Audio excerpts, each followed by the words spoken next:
Savez-vous que vous avez le pouvoir de changer le caractère d'une personne?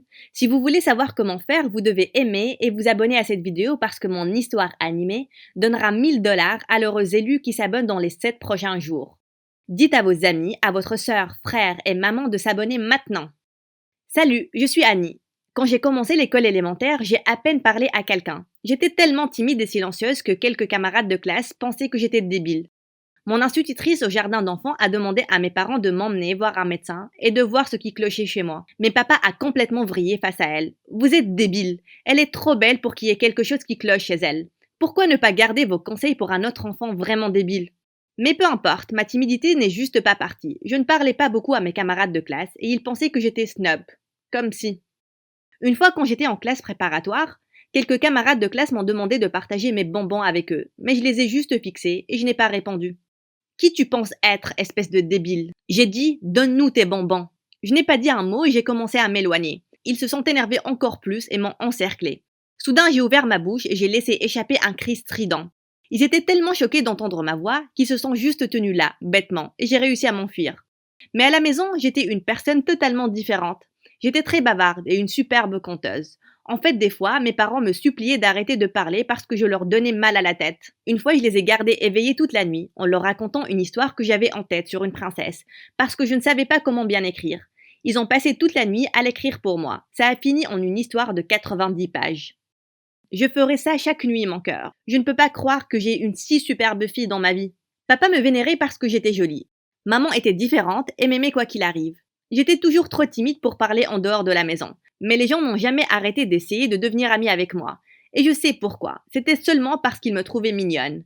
Mais je dois l'admettre, j'aimais bien ça. Quand j'étais en CE2, un garçon a jeté un morceau de papier sur moi qui disait « Ton sourire me rend heureux, mais tes mots me rendent encore plus heureux. Puis-je les entendre ?» J'ai rougi, à partir de ce moment-là, j'ai essayé de parler davantage. Donc, je me suis fait de nouveaux amis. Et j'ai aussi commencé à faire de différentes activités à l'école, mais toujours sans beaucoup parler. Quand j'étais en quatrième, mes parents m'ont aidé à publier ma première petite nouvelle. Mais c'était un échec et les gens ne l'ont pas aimé. Ça m'a attristée. Papa ne l'a pas bien pris et il a poursuivi les éditeurs en justice, disant que c'était leur faute. Mais bien entendu, il a perdu l'affaire et j'ai décidé de prendre une pause de l'écriture. Jusqu'à ce qu'un matin, quand notre prof est entré en classe avec un grand garçon athlétique. Il n'avait vraiment pas l'air heureux de nous rejoindre. Tout le monde, accueillez votre nouveau camarade, Peter. Peter fronçait les sourcils et souriait bêtement en même temps. Il avait un visage rigolo et grincheux. La prof a demandé à Peter de s'asseoir juste à côté de moi. Je lui ai adressé un sourire amical. C'est le sourire le plus moche que j'ai jamais vu. Tu as entendu parler du dentifrice? Je peux t'en acheter si t'as pas d'argent.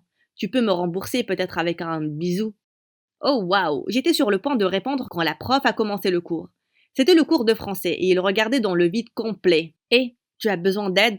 De ta part, tu n'as pas l'air très intelligente. Et je n'ai pas besoin de l'aide d'une fille quand je peux utiliser Google Traduction sur mon téléphone.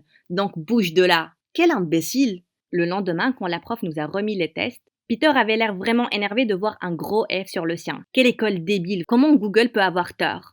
J'ai jeté un coup d'œil à son papier et j'ai éclaté de rire. Ce n'est même pas du français, espèce d'idiot. Tu as traduit tout le truc en espagnol. Il a fait une boule de son test et il me l'a jeté au visage. Mais je ne pouvais pas arrêter de rire. Mon Dieu, comment quelqu'un pouvait-il être si stupide? J'ai rapidement appris que Peter n'était ni intéressé par les études, ni par se faire des amis. Éventuellement, toute l'école a réalisé que Peter était juste intéressé par tyranniser les autres. Des fois, il prenait les déjeuners des élèves et menaçait de les frapper s'ils le dénonçaient. J'étais l'une de ces étudiantes malchanceuses. Mais après me l'avoir fait 3 fois, je l'ai dénoncé au principal et il a été mis en détention. Quand Peter est revenu de la détention, il m'a regardé droit dans les yeux. Tu vas me le payer. Eh bien, tu devrais connaître tes limites. Si jamais tu essaies de m'agacer de nouveau, je te jure que tu vas le regretter et je le dirai même à mon père. Oh, la petite fille à papa. Regarde-moi, j'ai tellement peur. Oh, maman, enlace-moi. Une fois, il a essayé de faire tomber mes livres de mes mains, quand soudain, un tas de garçons sont venus derrière lui et ils ont dit « Mec, pourquoi tu te comportes comme ça avec une belle fille comme elle? Attendez, quoi? Si je n'étais pas belle, ça aurait été normal? Eh bien, les belles filles méritent un traitement spécial, tu sais, donc maintenant, on est tous là pour l'arrêter. Il ne peut pas agacer les belles filles. Eh bien, merci de prendre soin de moi, mais les filles peuvent se défendre. » Et je les ai poussées et je suis partie. Je vous ai dit, les gars, les filles sont folles, surtout les belles filles. Maintenant, dégagez tous, sinon... Ce Peter faisait tout ce qu'il voulait. C'était comme s'il n'avait peur de personne, pas même du principal. Je le détestais vraiment. Durant un jour pluvieux, Peter est venu à l'école complètement trempé. Il semblait qu'il allait tomber malade. Il tremblait non-stop et le principal a dit qu'il allait appeler ses parents pour qu'il le ramène à la maison. Mais à la surprise de tout le monde, Peter a crié « Je vais bien, je ne veux pas rentrer à la maison. S'il vous plaît, laissez-moi rester. Tu dois rentrer et te reposer. Non, non, pas besoin. Je peux courir un marathon là. Un peu d'eau et je suis prêt à y aller. » Après ça, il a pris le verre avec ses mains tremblantes et soudain, il l'a fait tomber sur mon test. Plus tard, pendant la récré, je l'ai trouvé recroquevillé sur les gradins et il serrait un ours en peluche usé. Mec, est-ce que c'est un jouet en peluche? N'insulte pas Monsieur Smith. Oh, il a un nom. C'est genre ton petit bébé. Il est adopté ou tu as accouché de lui? Ferme-la. Ne peux-tu pas me laisser tranquille? Tu es malade et tu as besoin de rentrer chez toi. Tu es beaucoup plus belle quand tu la fermes. Maintenant, arrête de faire semblant de t'intéresser à moi. Oh là là, pourquoi tu as besoin d'être comme ça? J'essaie d'être gentil. Qui te l'a demandé? Occupe-toi de tes affaires. Dès qu'il s'est senti mieux, il est directement redevenu l'idiot qu'il a toujours été. J'ai commencé à écrire sur lui dans mon cahier. Peter était une personne tellement intéressante pour un vilain. Je ne pouvais pas croire qu'avoir quelqu'un d'aussi horrible que lui dans ma vie allait me redonner l'envie de me remettre à écrire. Un jour, alors que je sortais de la cafette, Peter m'a bloqué la voie et m'a demandé de lui donner mon déjeuner. On n'est pas à la maternelle, espèce d'idiot, et je l'ai mangé. Je n'ai pas peur de toi. Dégage maintenant. En le dépassant, il a soudain tiré mon sac et tout s'est éparpillé. Quelques garçons ont immédiatement couru vers moi pour m'aider et j'ai rassemblé mes affaires et je suis partie énervée. Quel idiot immature. Quand je suis rentrée, j'ai découvert que mon cahier avait disparu. Je me suis précipitée vers le casier le lendemain matin et je fouillais frénétiquement dans mes affaires quand j'ai entendu Peter derrière moi. « Tu cherches ça? Rends-le-moi, espèce d'idiot !» Il me l'a jeté en m'adressant son stupide sourire. J'ai eu ce que je voulais et après ça, il est parti. Je n'avais aucune idée de quoi il parlait, mais je l'ai rapidement découvert. Plus tard la même journée, toute l'école était rassemblée au gym pour une conférence sur la sécurité incendie. En nous tenant là à attendre que ça commence, Peter a soudain sauté sur scène et il a tapoté le micro pour avoir l'attention de tout le monde. Pendant qu'on est tous rassemblés ici pour notre sécurité, à l'école, je voulais juste dire que je ne me sentais pas du tout en sécurité. Comment je peux l'être quand j'ai quelqu'un qui m'harcèle ici? Oh non, non, non. C'est là qu'un grand écran derrière lui a scintillé et des images de mon cahier sont apparues. Les gribouillis et les choses que j'ai écrites sur lui sont apparues sur l'écran. Je voulais disparaître. Et ce n'est personne d'autre que la fille que tout le monde adore, Annie. Elle est obsédée par moi. Je suppose que parce qu'on est beau à l'extérieur, ça n'empêche pas le fait qu'on soit bizarre à l'intérieur.